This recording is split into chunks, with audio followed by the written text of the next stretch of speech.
Muy buenas noches, estimados estudiantes. Bienvenidos a nuestra actividad. Buenas noches, licenciado. Buenas noches, licenciado. Buenas noches. Bueno, ya como lo habíamos señalado el día viernes que iniciamos nuestra actividad académica, pues hoy, aprovechando al máximo el tiempo, vamos a entrar en materia analizando el primer tema del programa. Prácticamente vamos a hacer una realimentación de los conocimientos que adquirimos en el semestre anterior en Derecho Procesal Penal 1. En ese sentido, pues vamos a, más que todo, a desarrollar lo relativo a la denuncia, pero ya viéndola como un documento, como la ley señala, como un acto introductorio. Es decir, como la estructura que debe observarse al momento de promover o de plantear una denuncia por escrita o por escrito, ya que sabemos que de conformidad con la ley, la denuncia puede ser verbal y puede ser escrita. Sin embargo, pues hoy analizaremos la denuncia desde el punto de vista escrito, exponiendo cada uno de los requisitos que establece el Código Procesal Penal en el artículo 299. De manera que es un tema con el cual ya estamos familiarizados, toda vez que teóricamente pues ya sabemos que es una denuncia, ante qué autoridad se plantea, los efectos que tiene, etcétera, etcétera. En ese sentido, entonces, vamos a proceder con el análisis correspondiente. En ese sentido, pues vamos a ya analizar lo relativo a la denuncia. No sé si se ve la presentación. Sí se ve, licenciado. Sí se ve. Bueno, muchas gracias.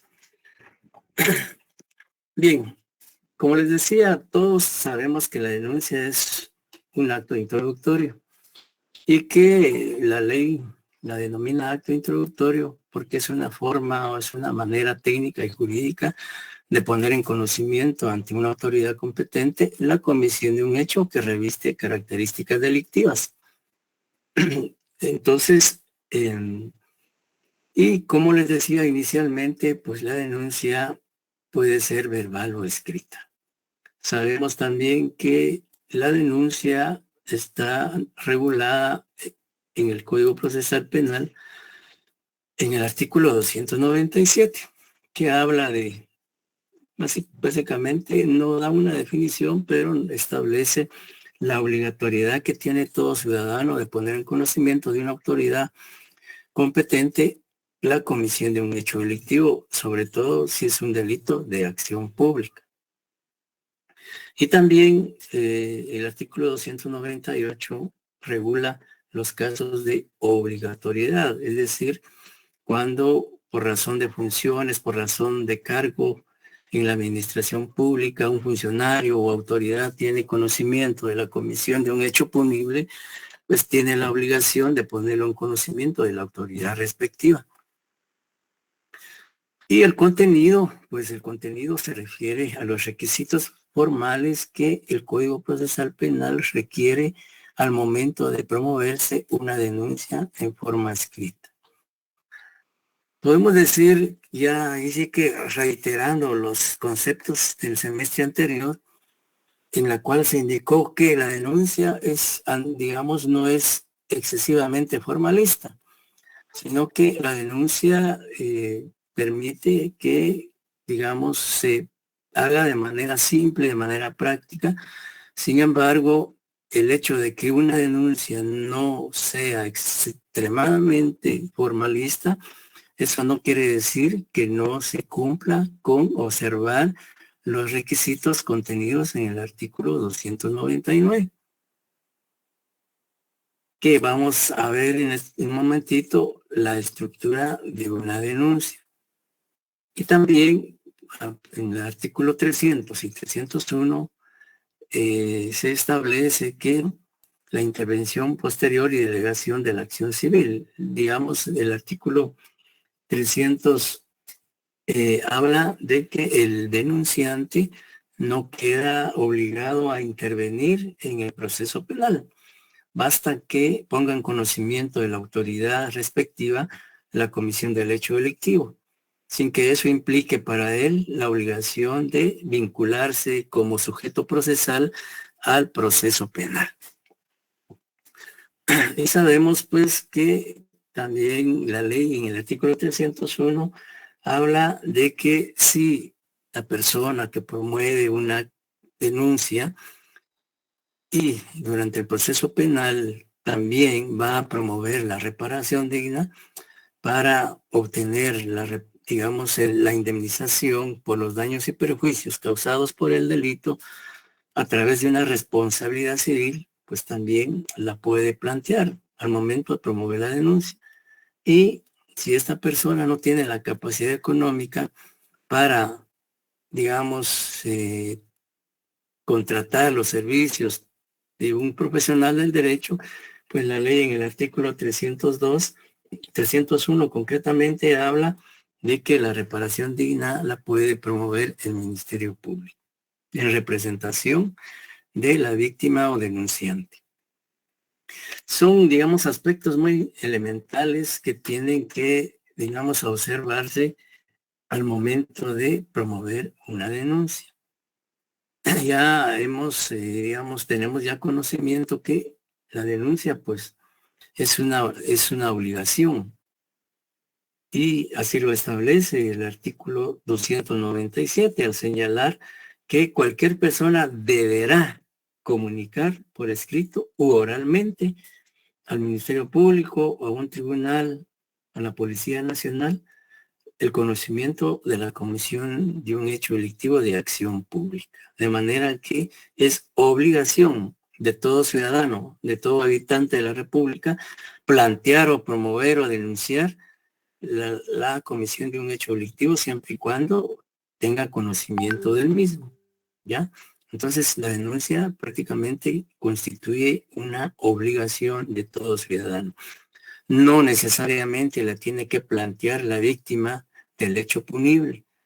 Si no lo hace la víctima y otras personas presenciaron la comisión del delito, pues tienen la obligación de conformidad al artículo 297 de plantear esa denuncia. Bien, pero como les decía, nos corresponde ahora entonces ver cómo realmente se estructura una denuncia por escrito. Como les decía, el artículo 299 habla de requisitos formales que deben cumplirse al promover una denuncia por escrito. Prácticamente, digamos, en la realidad y en la práctica, la denuncia, como les decía, pues no requiere mayores formalismos. Incluso en algunos casos se han presentado denuncias por escrito en donde, digamos, a veces no se cumple con los requisitos que establece el artículo 299 y pues eso no es motivo o razón para que la misma sea no admitida para su trámite, sino que se admite y, digamos, para proceder a la investigación correspondiente, sobre todo cuando se trata de delitos de acción pública. Bien, como les decía, ya, digamos, vamos a analizar una denuncia escrita faccionada por un profesional del derecho, por un abogado. Y obviamente si una denuncia por escrito la facciona un abogado que ha sido requerido sus servicios profesionales por el denunciante o la víctima del delito, pues obviamente esta denuncia tiene que ser, digamos, faccionada de la mejor manera, técnica y jurídicamente hablando. Si no lo hace un abogado, si no lo hace la propia víctima del delito, pues obviamente, sobre todo si la víctima del delito no tiene mayor conocimiento, mayor instrucción o formación en cuanto a conocimientos jurídicos o legales, pues basta con que se identifique haga una breve relación de hechos del delito y pues con ello en la práctica y en la realidad se admite el trámite de esa denuncia. Sin embargo, vamos a plantear el caso o el ejemplo de una denuncia escrita, faccionada o elaborada por un abogado. Bien, en cuanto a la estructura de una denuncia escrita, en primer lugar, se puede hablar del encabezamiento o introducción. Es decir, para que, digamos, una denuncia esté debidamente elaborada de una forma cronológica, de una forma lógica, de una forma coherente, pues es importante que se haga en la medida de las posibilidades técnicamente de la manera más comprensible, a efecto de que la autoridad ante quien se presente pues contenga la claridad del planteamiento que se está formulando a través de este acto introductorio. Entonces, el encabezamiento de introducción, pero se supone que vamos a elaborar una denuncia, una estructura, como lo señalamos en la presentación. Y el primer paso o la primera fase, si ustedes quieren, es el encabezamiento o introducción. ¿Y qué aspectos puntuales debe abarcar el encabezamiento o la introducción? Primero, la designación de la autoridad ante quien se presenta. Y es importante señalar ante quién se está presentando la denuncia.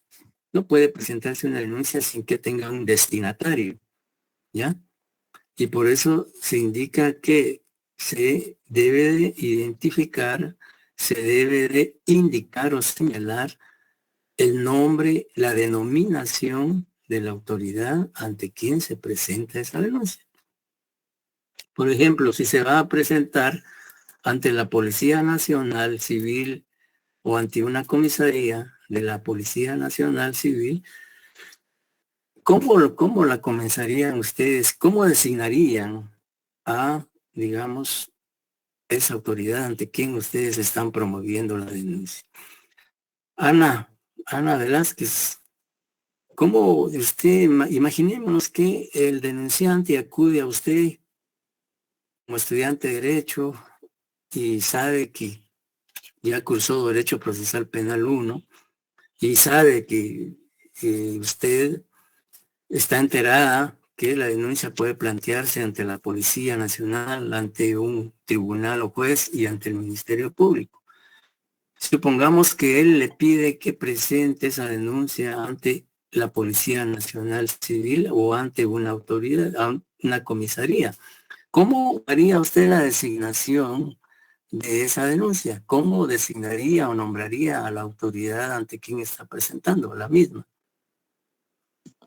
Buenas noches, licenciado. Pues ¿No? se me ocurre decir, bueno, colocar señores Policía Nacional Civil. Ajá. Así lo iniciaría yo. Ya. ¿Qué opina Yolanda, Rebeca? Buenas noches, licenciado. Buenas noches. Pues yo también iría dirigiéndome a donde la vamos a presentar. Ajá. Me dirigiría a él, ¿no? Sí, pues. José Alfredo, ¿qué piensa? Buenas noches, licenciado. Buenas noches. Oh, perdón, Pues, perdón, pero ahí aparece José Alfredo. no tenga pena, licenciado. Perdone. Pues así como lo dicen las compañeras, dirigiéndose, o sea, directamente a la Policía Nacional Civil. Ya. Ajá. Ujú. Sí, licenciado. Gracias. Sí, en efecto. Si es la autoridad de la Policía Nacional, pues como las compañeras decían, podría ser señor director general de la Policía Nacional Civil, su despacho, Ciudad de Guatemala, etcétera. Si es ante una comisaría, pues tendría que ser señor comisario de la comisaría tal, va a su despacho o Ciudad de Guatemala. O sea, y si fuese ante un si fuese ante el Ministerio Público, ¿cómo se plantearía? ¿Cómo se designaría?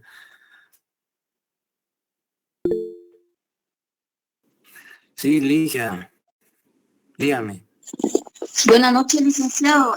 Buenas noches. Sería señores del Ministerio Público o señor fiscal y empezar a presentar la denuncia así por escrito, ¿verdad? Dependiendo del caso.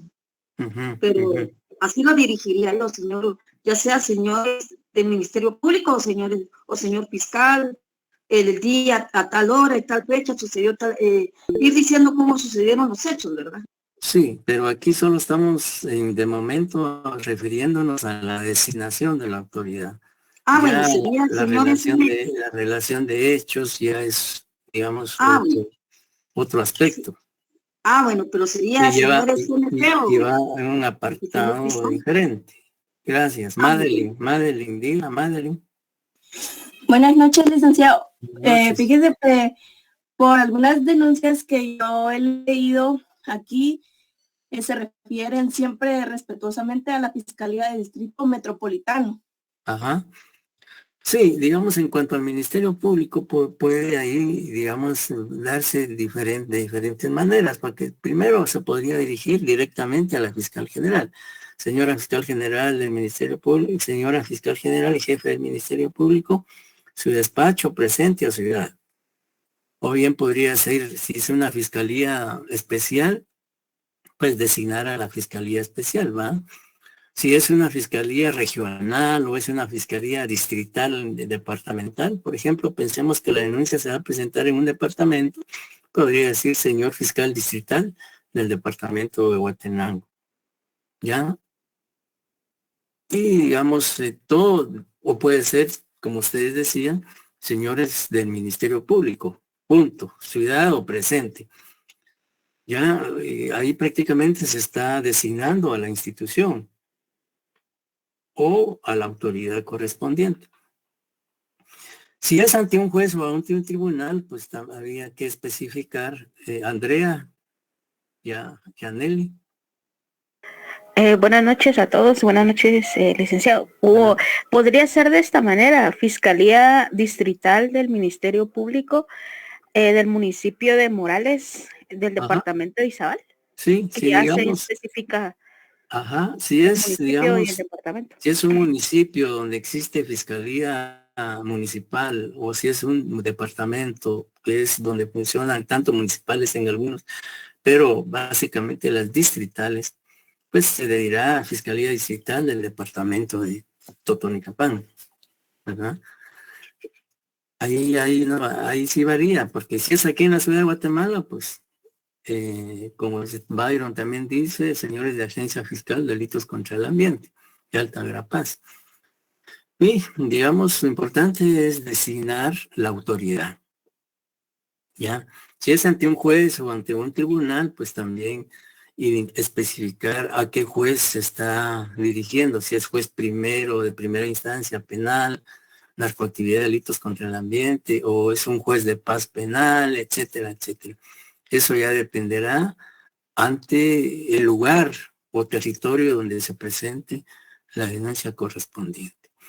Pero lo importante es designar a la autoridad competente ante quien se está planteando o promoviendo la denuncia respectiva. Luego de designar a la autoridad competente, pues ya viene otro paso, que es datos de identificación personal del denunciante. Y el artículo 297, en el segundo párrafo, señala el denunciante deberá ser identificado.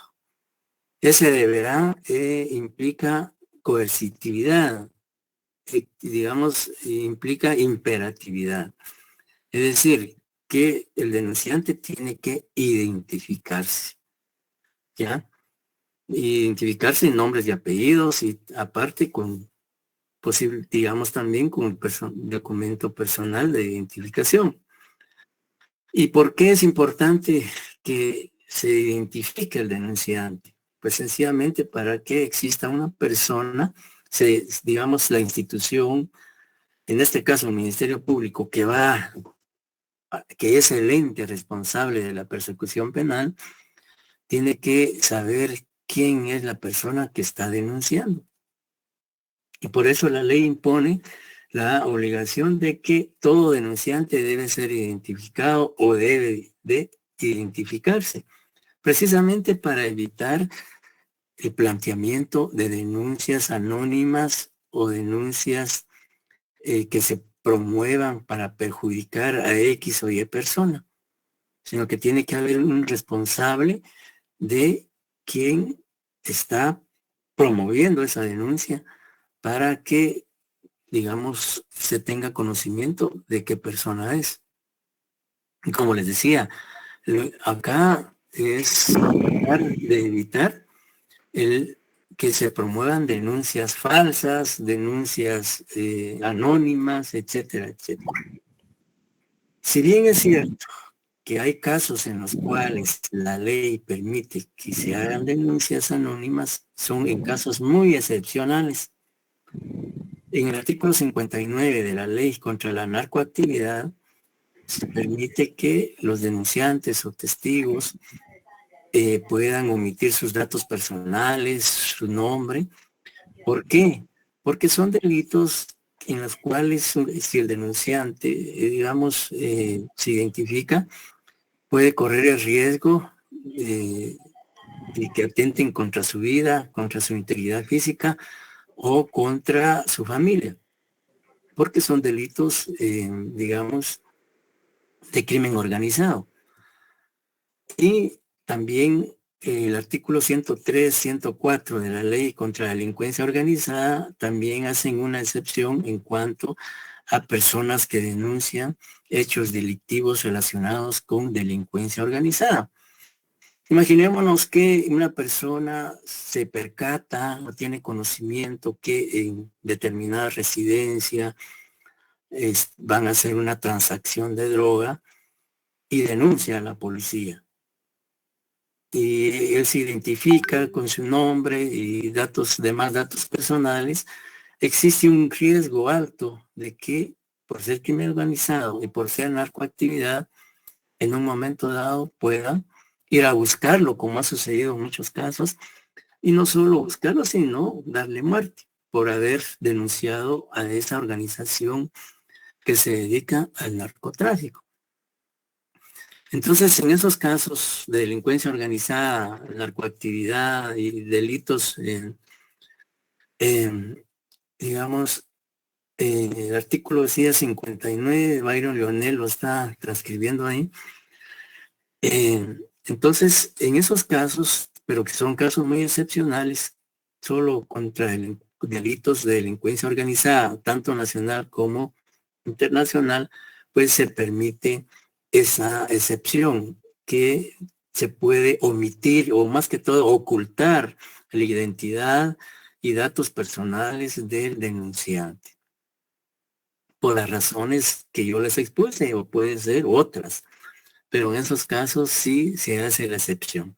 Sin embargo, en términos generales, en cualquier otro caso o casos, el denunciante sí debe identificarse. ¿Estamos? Bien, entonces, ¿qué, digamos, imaginémonos que, qué datos de identificación personal? Bueno, digamos, nombres y apellidos completos, estados, digamos, edad, estado civil, nacionalidad, profesión u oficio, residencia o domicilio, etcétera, etcétera. Lo importante es, por ejemplo, datos personales, nombres y apellidos. Aunque, digamos, el Código Procesal Penal, pues no, en cuanto a la denuncia, no exige que se presente el documento o se mencione el documento personal de identificación o el Código Único de Identificación. No lo exige. Entonces, estaban preguntando de qué código decía, es el artículo 59 de la ley contra la narcoactividad y el artículo 103, 104 bis, ter, quater, etcétera, de la ley contra la delincuencia organizada, hacen esas excepciones. Entonces, es importante eso, entonces, en los datos personales. Y luego también es importante que se indique el lugar para recibir notificaciones y citaciones. ¿Por qué? Porque el denunciante, al promover la denuncia, debe señalar un lugar donde pueda ser citado, notificado para cualquier situación. No obstante de que no queda, digamos, obligado a ser parte o sujeto procesal dentro del proceso penal, pues debe indicar un lugar para que él pueda ser notificado de cualquier decisión o resolución que emita el Ministerio Público o un juez cuando ya la denuncia, ya el proceso penal tenga un control jurisdiccional de un órgano jurisdiccional, valga la redundancia. Es importante entonces señalar lugar para recibir notificaciones o citaciones, que puede ser su residencia, puede ser el lugar de su trabajo, puede ser la oficina del abogado que lo auxilia y lo dirige, o lo asesora, etcétera, etcétera. Eso es en cuanto la dato de identificación y lugar para recibir notificaciones. Luego, también es importante señalar en la denuncia, como les decía,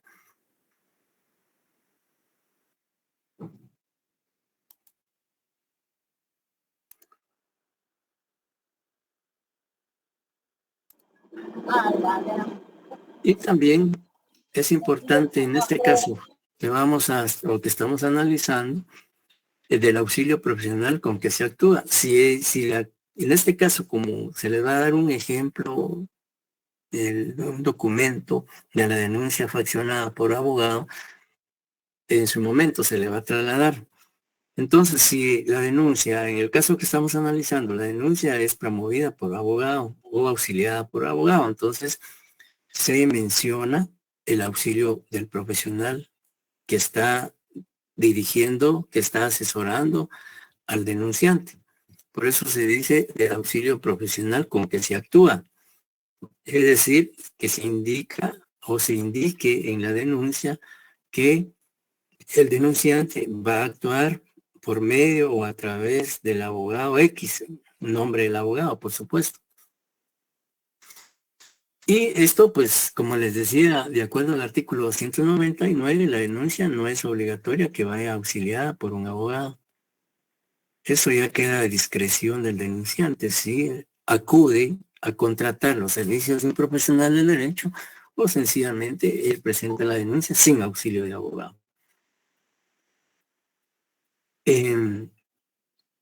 Indicar ahí, como les decía, el nombre del abogado que lo está auxiliando o lo está asesorando, y si es posible también señalar el lugar o la dirección de la oficina del abogado para que también pueda ser notificado de resoluciones o citaciones. Y algo importante que debe también plantearse en la denuncia, el motivo de la comparecencia. Es decir, que digamos, qué razones o circunstancias me obligan a promover la denuncia. Motivo de comparecencia, es decir, qué es, digamos, por qué es que voy a presentar la denuncia, por qué la estoy presentando, etcétera, etcétera. Entonces, en ese sentido, es importante indicar el motivo de la comparecencia. Es decir, respetuosamente comparezco ante usted a promover denuncia en contra de la señora X por el delito tal. Y luego también es importante indicar lugar para notificar o citar al denunciado, si se tiene conocimiento de ello. Si la persona sindicada o imputada, la víctima sabe dónde vive, dónde trabaja, dónde puede ser localizado, pues también debe indicar el lugar, la dirección, para que pueda ser citado en un momento dado, o bien con el avance de la investigación, cuando ya se tengan elementos que acrediten la posible participación del sindicado, pues requerir la orden de aprehensión ante el juez competente, y si el juez lo autoriza, pues tendrá que indicar la dirección donde pueda ser aprehendido o detenido. Si no se sabe el lugar donde pueda ser citado o habido el sindicado o la sindicada, pues sencillamente se puede poner, se ignora, de quién se ignora el lugar donde pueda ser localizado, habido, etcétera, etcétera. Ya con estos aspectos o estos elementos, digamos,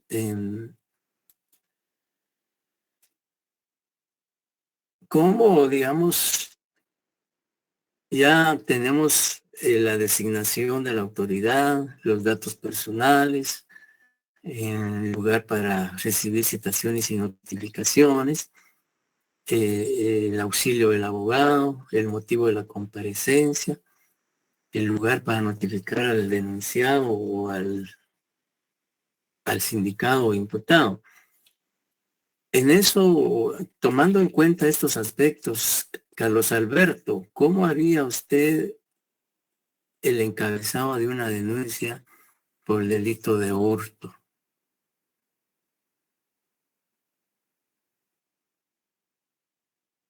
¿Me escucha, Carlos Alberto?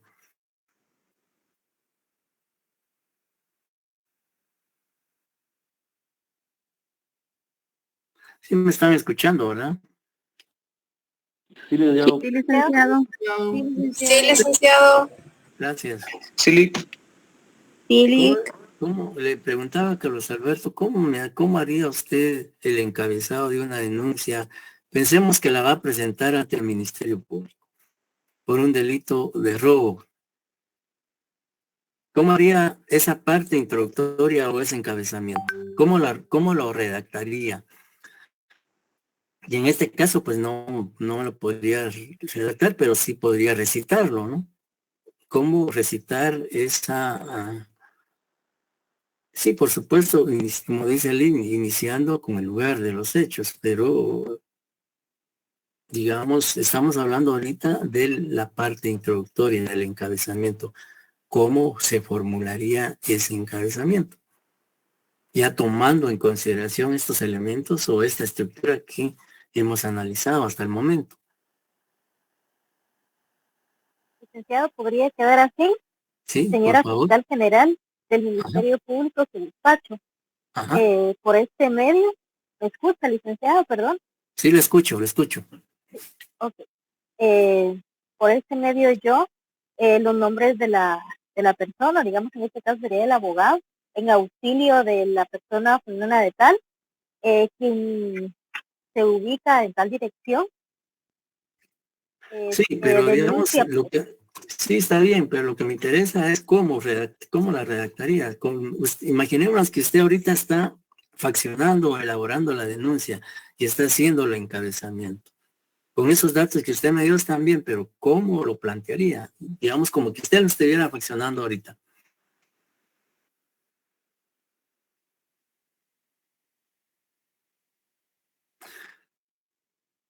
Licenciado, podría ser...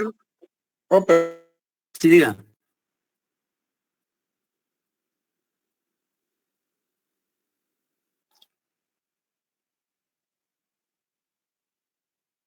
Sí, escucho.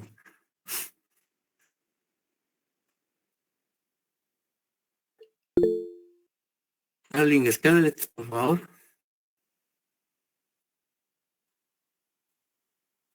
Darling Scarlett Paz. Licenciado, podría ser señor fiscal del Ministerio Público. Yo, José Heródito Galicia de León, de 20 años de edad, soltero, guatemalteco, perito contador, de este domicilio y vecino del municipio de Guatemala. Señalo para recibir notificaciones la Sexta Avenida 3-47, zona 9. ¿De dónde? De la ciudad de Guatemala. En auxilio del licenciado Lindonis Morales. Comparezco ante usted a promover denuncia en contra de Vicente. Ahí me quedaría, licenciado. Muy bien, va muy bien, va muy bien. ¿Qué le agregaríamos ahí a lo que la compañera indicó? El motivo. Yo le Ajá. agregaría también el número de DPI. Ajá. Número de el QI, el motivo de comparecencia. El lugar donde se puede localizar al denunciante. Ajá, la El dirección. denunciado, perdón. Ajá. Aquí Como que me están dando de...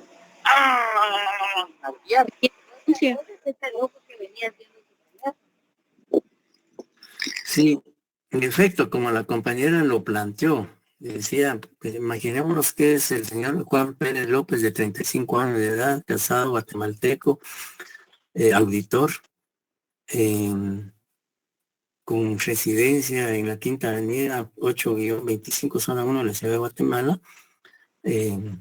Comparezco, respetuosamente comparezco ante usted a promover, presentar o plantear cualquier término que ustedes quieran.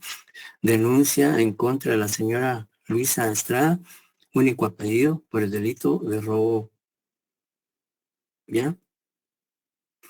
Y también señalo como lugar para recibir notificaciones la 12 Avenida 8-20, bufete profesional del abogado Juan Carlos Estrada López, que me auxilia y asesora en la presente denuncia. Lugar que señalo para recibir notificaciones. También se podría mencionar o decir, la sindicada puede ser habida, localizada o citada o notificada en el lugar de su residencia, ubicada en el lote 5, manzana 6, Colonia Las Ilusiones, zona 26 de la ciudad de Guatemala. Es un ejemplo, ¿no?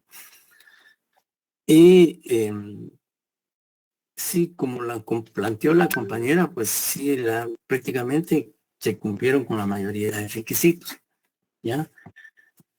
Y por supuesto, como les decía, ya esta semana, pues se les dará un documento, una denuncia escrita para que la analicen y realmente vean cómo se plantea ya en la vida real y en la vida práctica. Este ejemplo, pues, es una denuncia faccionada por abogado.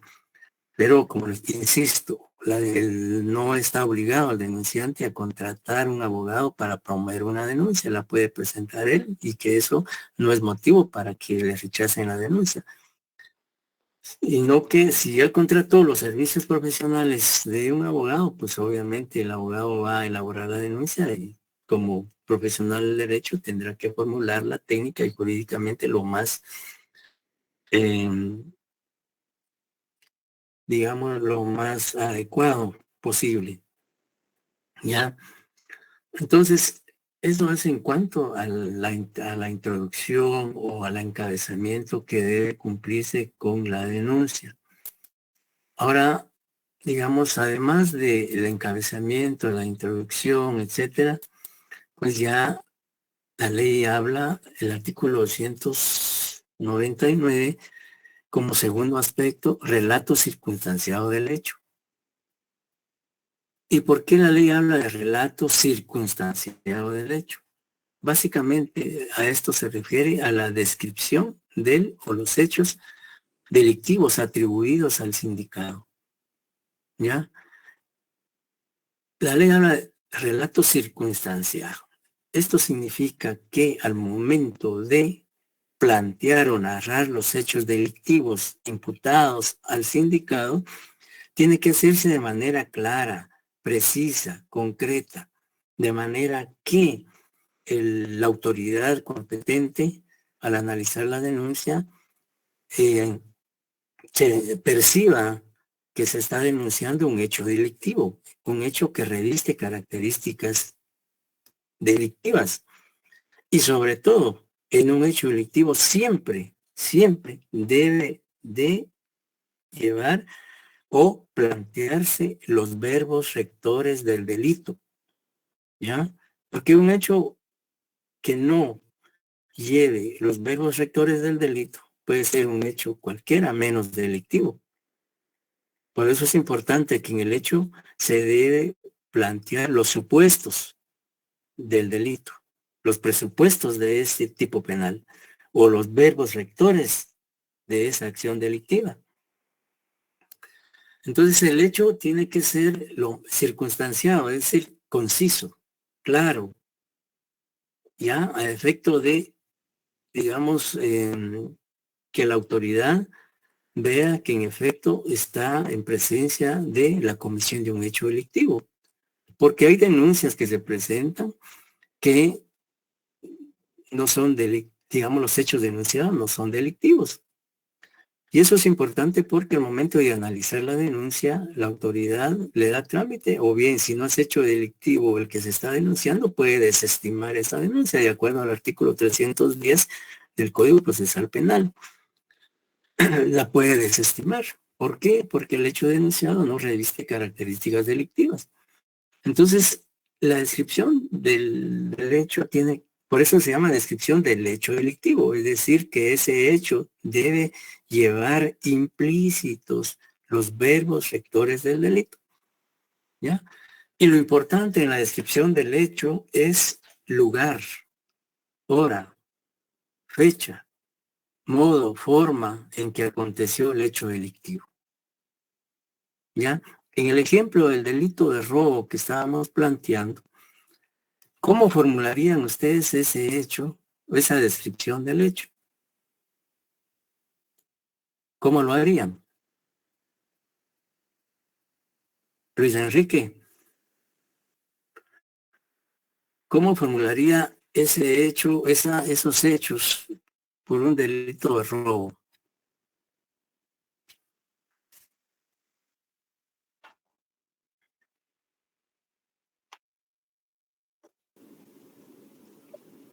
Licenciado, perdón. Sí, por favor. Que el día 15 de agosto, en la primera avenida y segunda calle, Aarón Díaz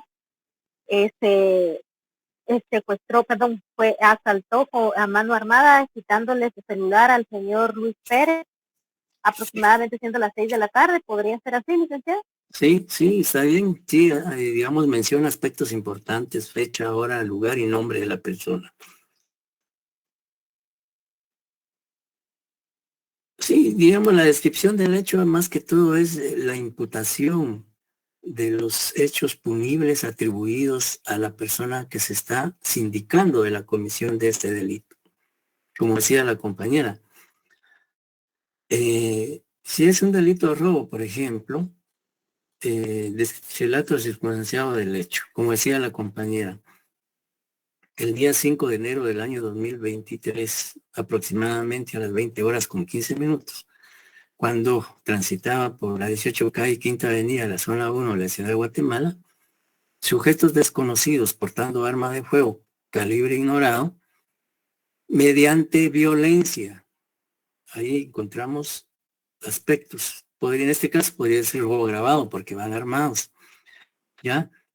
Y aquí ya estamos mencionando dos verbos rectores del delito, que iban armados portando armas de fuego, mediante violencia, que es lo que es un verbo rector esencial del robo simple o robo agravado.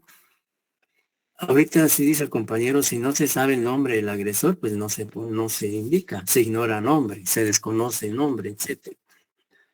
Entonces, acá dice, digamos, sujetos desconocidos portando arma de fuego, luego de intimidarme, mediante violencia, ¿ya? Y sin mi autorización me despojaron de los objetos siguientes: teléfono móvil marca Samsung, color negro, número tal, de la empresa tal, un reloj Citizen de pulsera color blanco, y mi billetera conteniendo la cantidad de 500 quetzales y documentos personales como DPI, licencia de conducir, etcétera, etcétera, dándose posteriormente a la fuga a bordo de la motocicleta sin placas, marca tal, color tal, etcétera, etcétera. O sea, si es, en este caso, pues hubo o hay elementos en esa descripción de hechos, se dan los verbos rectores del delito de robo: la violencia, portación de arma y el despojo de sus bienes sin autorización, ¿ya? Y hay una violencia anterior, simultánea y posterior. Siempre en todo hecho delictivo tienen que ir obligadamente los verbos rectores del delito. Si es un homicidio, el día tal, a tal hora, en tal lugar, el señor X, con un arma de fuego o arma blanca, dio muerte a fulano de tal. Ahí está, en homicidio, la muerte de una persona. O sea, siempre debe ir los verbos rectores del hecho que se está sindicando, por el cual se está sindicando a la persona. Y como dice la ley, relato circunstanciado, no se requiere que sea digamos, que se narre una novela o una historia, una gran historia, no, sino por eso la ley dice el hecho concreto, circunstanciado, preciso, claro. Y lo importante, como les decía, es hora, lugar, fecha, elementos del delito, la persona que cometió el delito, si es que se sabe, si no, pues como el ejemplo que yo planteé, sujetos desconocidos. Pero lo importante es que ese hecho que se está narrando, que se está exponiendo, en efecto, sí pueda apreciarse que es delictivo.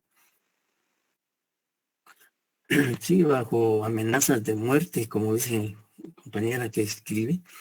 Entonces, relato circunstanciado. El relato circunstanciado básicamente se refiere al hecho o los hechos delictivos atribuidos a la persona que se está señalando, sindicando el delito. Siempre con los verbos rectores del tipo penal. Y también la ley dice que aparte de indicar el hecho circunstanciado, hay que indicar a los partícipes.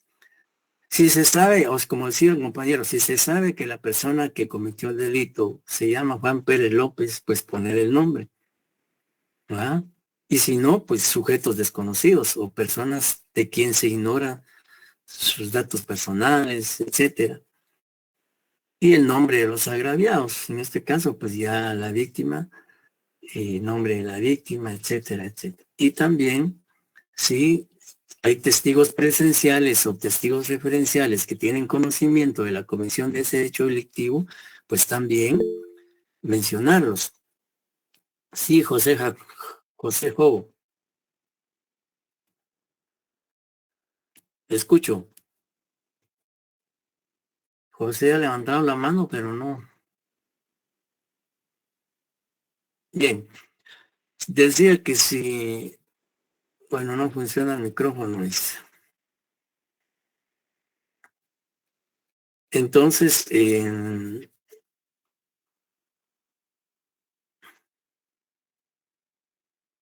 sí, digamos, pregunta si es válido consignar en la denuncia el alias. Sí, por supuesto, porque es un elemento que sirve para la investigación.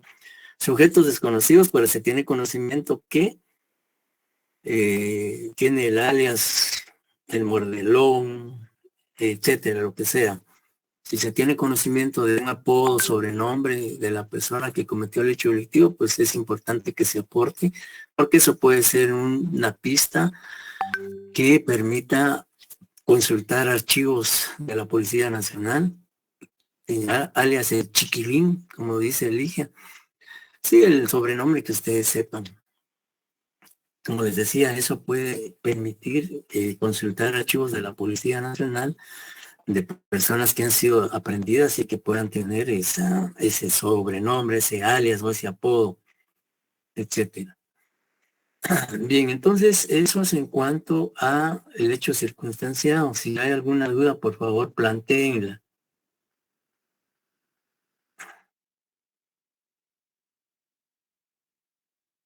¿Alguna duda, compañeros? Sí, Juan Pablo. Sí, diga. Gracias, licenciado. Solo, perdón, en cuanto al contenido, se especifica agraviados y testigos. Mi pregunta es si a los testigos también hay que hacerles una identificación dentro del relato de los hechos. No, solo nombre y dirección donde puedan ser citados. Ya otros elementos o aspectos ya se consignarán cuando ellos comparezcan al Ministerio Público para ser entrevistados, ya ahí aportan dirección, etcétera, etcétera. En la denuncia solo, si se sabe el nombre de los testigos, se pone el nombre y la dirección donde puedan ser citados para ser entrevistados. Muy bien. Gracias, licenciado. Bien. Entonces, dice, sí, como les decía, si se tiene conocimiento de alias o de algún sobrenombre de los indicados o imputados, pues hay que ponerlos. ¿Ya? Bien, entonces, sí. He sabido de denuncias que procuran al final del relato de los testigos, pero se indica, va, por temor o por miedo a represalias, no quiso ser identificada la persona, pero sí sirve como fundamento dentro de la investigación para la fiscalía, va, porque son piezas fundamentales, ¿no? Se fue con rumbo a tal, se vestía pantalón tal, pero son indicios para que la investigación realmente tenga mayor fundamento, pero muchas veces las personas se rehúsan a ser identificadas por temor a represalias. Pero sí es muy valioso el aporte, aunque no indiquen sus datos personales, porque eso no, incluso ni en fotografía les gusta que salir por X o Y razón, ¿verdad? Sí, y la ley también permite que pueda, digamos, por razones de amenazas o un riesgo grave de su vida, integridad física, a su familia, pues pueden omitirse esos aspectos. Luego, como tercer punto, tenemos los Licenciado, perdone, buenas noches. Buenas noches. Me nace una duda.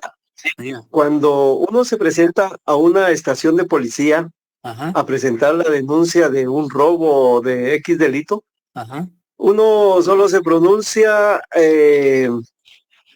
ahí ante el agente de policía que está tomando los datos y ellos trasladan al Ministerio Público la denuncia. Así es. ¿Ahí qué procede con uno entonces? Procede que uno tiene que ir a ratificar nuevamente después eso, si es que en algún momento lo citan, porque regularmente casi no citan a uno. Sí, mire, permítame un segundito. Digamos, lo que ocurre en la Policía Nacional es que más que todo, en este caso, usted está planteando ahí una denuncia verbal. ¿Ya? Y ya en las situaciones de la policía ya tienen formatos elaborados, ya solo llenan los espacios o los campos, y usted prácticamente lo que hace es narrar los hechos, lleva la cocina, trasladan al, no sé si parece que sí hay alguna interferencia, ¿no? Ya no. Era el micrófono de Jimmy, creo yo. Ok, gracias. Les decía, lo que hace la policía es llenar los espacios o campos de ese formato que ya tienen para las denuncias verbales y solo las firma el compareciente o el denunciante y ellos remiten la denuncia al Ministerio Público. Sí, el Ministerio Público citará al denunciante si cree que es importante ampliar los hechos que describió ante la Policía Nacional. ¿Ya? Pónganse que la policía no consignó datos importantes, pues el Ministerio Público puede citar al denunciante para que amplíe la información o aporte alguna circunstancia que ellos consideran vital para la investigación. Luego decía que... ¿Perdón? Perdón, y continúe, perdón. Gracias. Bien. Importante también señalar elementos de prueba. Y estos elementos de prueba se refieren a testimoniales, documentales, periciales, científicas, materiales y cualquier otro medio de comprobación obtenido legalmente. Si el denunciante tiene elementos de prueba testigos, documentos o algún peritaje o prueba material, pues la debe acompañar a su denuncia, aunque realmente no, la ley habla y lo establece como requisito.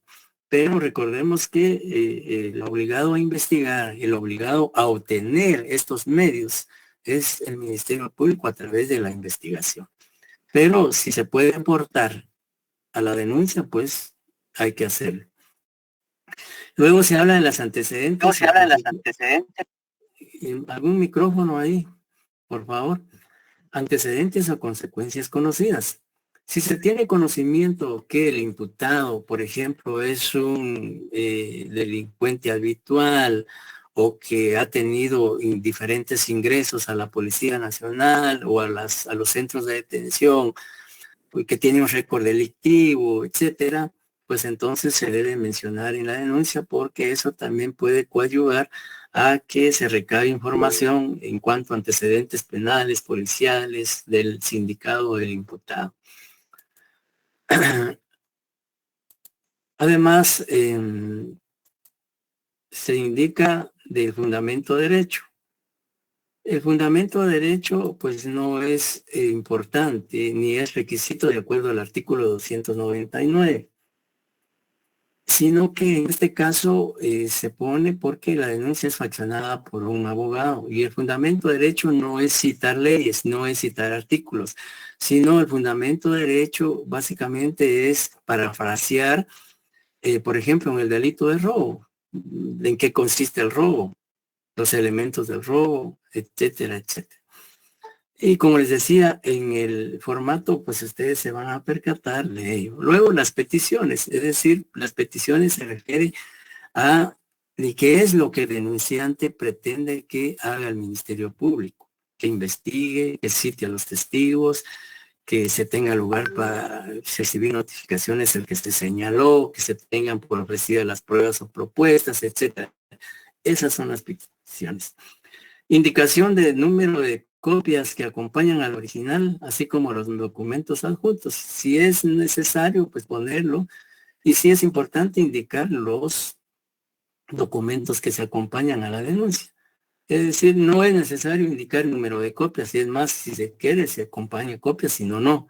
Pero en este caso, como es una denuncia promovida no por un abogado, pues se está haciendo de la manera técnica. Pero si la hace el denunciante, pues esto no puede ir consignarse en la denuncia. Finalmente, lugar y fecha, nombre y firma del denunciante, si sabe firmar. Si no, pues la impresión dactilar. Y como la denuncia es auxiliada por abogado, pues deberá ir la firma y sello del abogado que está auxiliando al denunciante. Esa es prácticamente, en términos muy generales, los requisitos que debe observarse o cumplirse de conformidad con la ley al promoverse una denuncia por escrito, siempre y cuando ésta sea faccionada por un profesional del derecho o un abogado que ha sido contratado por el denunciante. ¿Dudas o compañeros? Ahí estamos claros, licenciado. Lic, buenas noches. Una consulta, perdón, es una duda. Sí, diga. En el caso de los testigos, por ejemplo, digamos que uno tiene que preguntarles, por ejemplo, si quieren ser testigos, por ejemplo, vieron un hecho delictivo pero uno vio que ellos estuvieron presentes, pero digamos que por miedo ellos podrían negarse a asistir, o uno podría decirle, por ejemplo, en el parte policial, decir, mire, fulanito estuvo de testigo, así como que sin que ellos quieran y que puedan ser citados, o tienen que ser con voluntad de ellos. Digamos, imaginémonos que en la comisión del hecho delictivo, la víctima iba acompañada de 2 amigos, y estos amigos presenciaron la comisión del delito. Pues él, en el momento de exponer los hechos, puede decir que iba acompañado de fulano, sutano y mengano. Ya eso es suficiente para que el Ministerio Público lo cite, para que ellos puedan declarar en relación a esos hechos delictivos.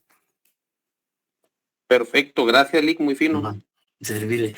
Bien, si no hay más preguntas, ¿se recuerdan ustedes? Lic, perdone que lo interrumpa. Tengo pues como una inquietud.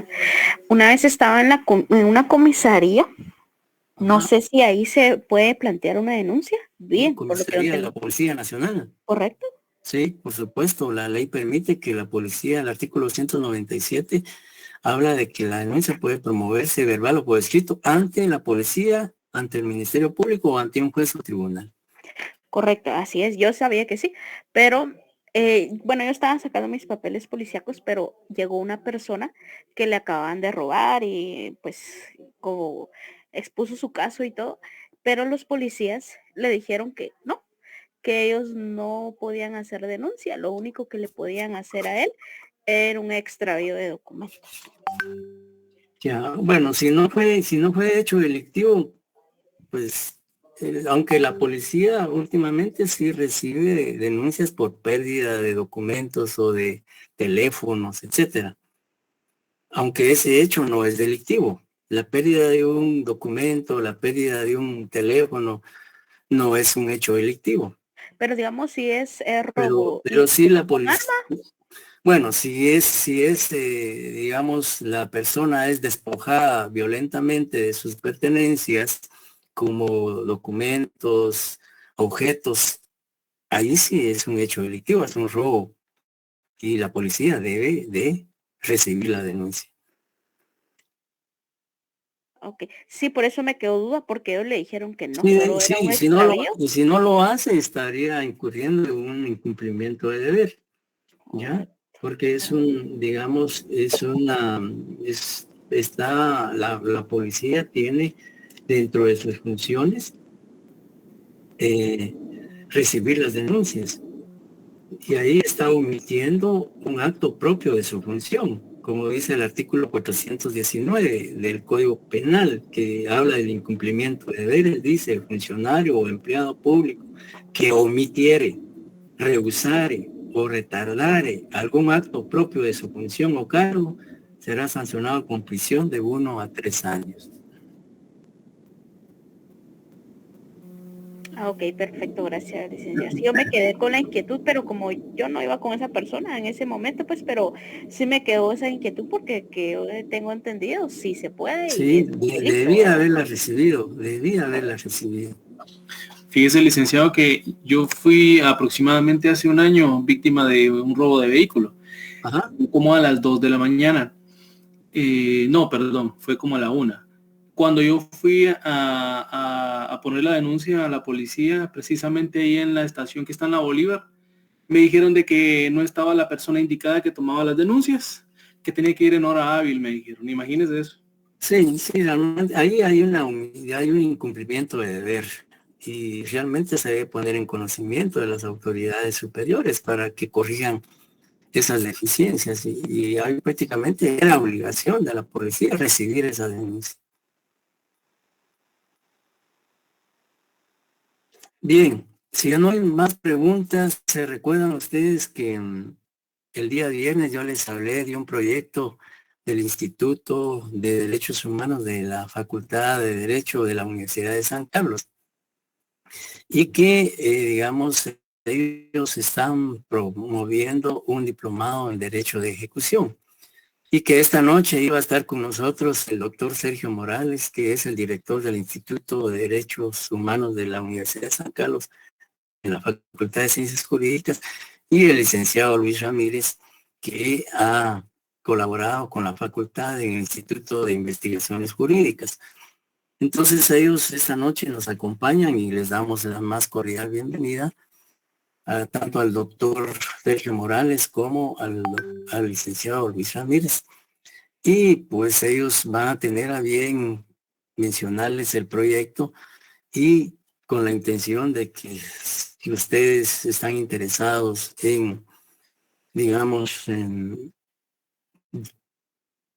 llevar ese diplomado o, digamos, les interesa, pues van a dar la información para que ustedes en un momento dado tomen la decisión de participar. Sería conveniente, ideal, porque es un tema muy que, digamos, en la universidad por tiempo, muchas veces superficialmente se aborda el tema de ejecución. Y esta es una gran oportunidad para ampliar los conocimientos en esa fase del proceso penal. Así es que nuevamente le doy las bienvenidas al doctor Sergio Morales y al licenciado Luis Ramírez y los dejo en el uso de la palabra.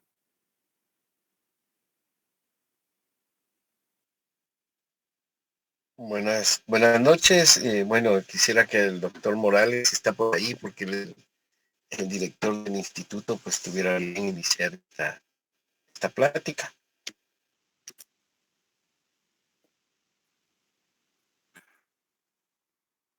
¿Está el doctor Morales? Yo vi que se estaba ahí, que había conectado, sí lo había admitido, pero no sé qué pasó. Bueno, entonces ahí creo que hay una mano levantada, perdón. Sí. Alfredo René Ochoa Sandoval ha levantado la mano. Qué pena, se levantó por accidente, perdón. No tenga pena. Bueno, ninguna pena. Bueno, buenas noches por mi parte. Mi nombre es Luis Ramírez y es un gusto para mí agradecer al licenciado Amílcar que me permita ingresar en este momento con ustedes. Yo me voy a movilizar 30 segundos para estar en mejores condiciones, porque estoy bajando ahorita. Permítanme. Ahorita estoy.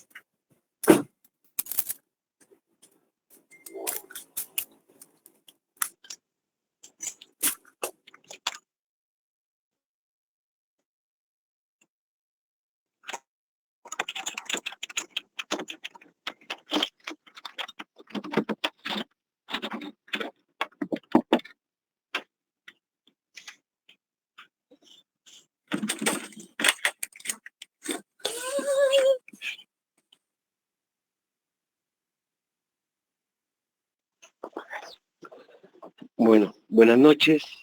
Disculpen, estaba en un proceso de movilidad, había un poquito de tráfico y no podía pasar.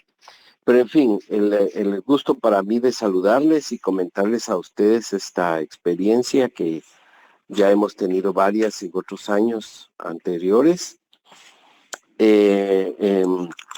Comentarles que el programa de investigadores ahora pues pasa al Instituto de Investigaciones de Derechos Humanos de la Facultad de la Universidad de San Carlos, que dirige el doctor Sergio Morales.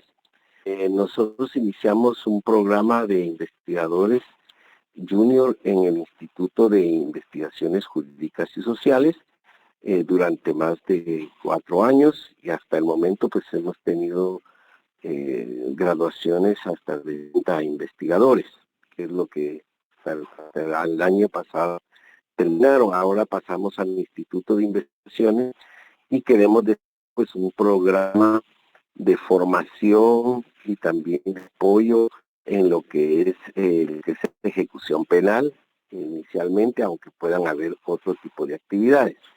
Lo que va a existir es un programa de formación sobre lo que es la ejecución penal, ¿verdad? Un programa formativo desarrollado especialmente con la parte sustantiva, o sea, la determinación de la pena de prisión y el cumplimiento de la pena, y luego otra formación propiamente procesal, que es la característica de la ejecución penal y la parte de control judicial sobre la ejecución penal.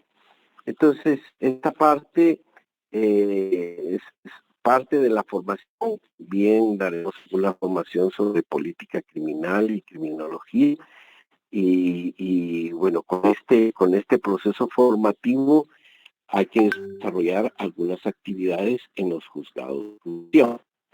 Lo que se necesita es, o los requisitos fundamentales, primero el querer recibir el curso, digamos estudiar, porque es un proceso formativo, no solamente la asistencia, hay procesos de pruebas, digamos pruebas de conocimiento, comprobaciones de lectura, y hay una monografía que es algo interesante, y el ofrecimiento que se hace de parte del Instituto de Investigaciones en Derechos Humanos, del Instituto de Derechos Humanos, pues es un reconocimiento académico, ¿verdad? El doctor Morales también está en el proceso de construcción de este programa de tal manera que se pueda reconocer también las prácticas penales, pero eso será una conversación que se va a tener con el licenciado Amílcar posteriormente en coordinación también con el bufete popular. El programa lo que requiere es que exista una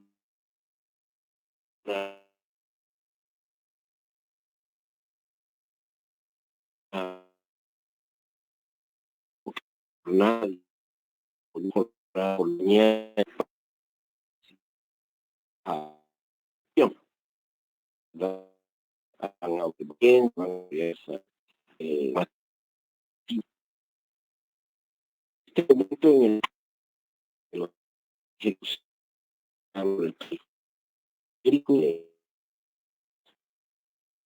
pues,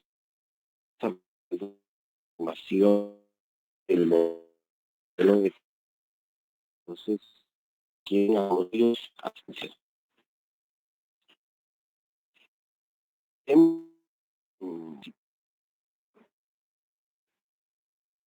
no con más con